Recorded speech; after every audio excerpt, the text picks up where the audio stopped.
Hi friends, ఈరోజు అయితే మేము గోంగూర ఎండిరాయిలు కర్రీ అయితే చేయబోతున్నాం. ఇది ఎలా చేసుకోవాలనేది ఇప్పుడు చెప్పబోతున్నాం. ఫస్ట్ స్టవ్ వెలిగించుకొని కళాయి అయితే పెట్టుకోవాలి. ఇప్పుడైతే మనం నూనె అయితే వేసుకుందాం. మనం ఈ ఎండిరాయిలను అయితే అందులోకి వేసుకొని ఫ్రై అయితే చేసుకోవాలి. చిటికెడు పసుపు అయితే ఇందులో వేసుకొని కలుపుకోవాలి. చిటికెడు సాల్ట్ కూడా వేసుకోవాలి. ఇప్పుడైతే మనం దీన్ని కలుపుకోవాలి. ఇప్పుడు చిటికెడు కారం అయితే వేసుకోవాలి. ఇప్పుడైతే మొత్తం ఫ్రై అయితే చేసుకోవాలి. ఇవైతే ఫ్రై అయిపోయి ఇప్పుడు మనం వీటిని సైడ్కి అయితే తీసుకోవాలి. ఇప్పుడైతే కొంచెం ఆయిల్ వేసుకొని ఆవాలు, జీలకర్ర అయితే వేసుకోవాలి. ఇప్పుడైతే ఉల్లిపాయలు, పచ్చిమిరపకాయలు, తెల్లుల్లి, అల్లం, తెల్లుల్లి వేసుకోవాలి. వీటిని బాగా ఫ్రై అయితే చేసుకోవాలి. ఎండుమిరపకాయ అయితే వేసుకోవాలి.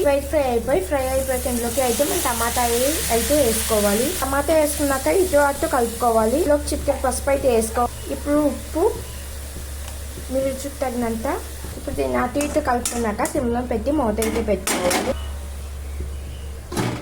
టమాటా మధ్యలోగా గోంగూరను అయితే ఉడికించుకుందాం.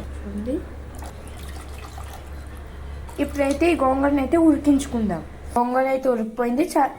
చల్లారాక మిక్సీలోకి అయితే వేసుకొని ఒక్క తిప్పుకోవాలి. ఇప్పుడైతే దీన్ని తీసుకొని అయితే చూసుకుందాం. ఫ్రెండ్స్, ఇదైతే బాగా మగ్గిపోయింది. ఇప్పుడైతే మనం ఇందులోకి ఈ ఎండిరాయిలు అయితే ఇందులోకైతే వేసుకుందాం. ఇప్పుడు దీన్ని అటు ఇటు అయితే కలుపుకుందాం.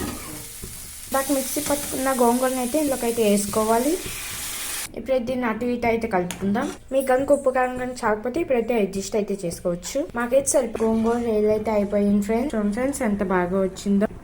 మీకు కనుక నచ్చితే please do like, share, comment, subscribe to my channel. Thank you for watching.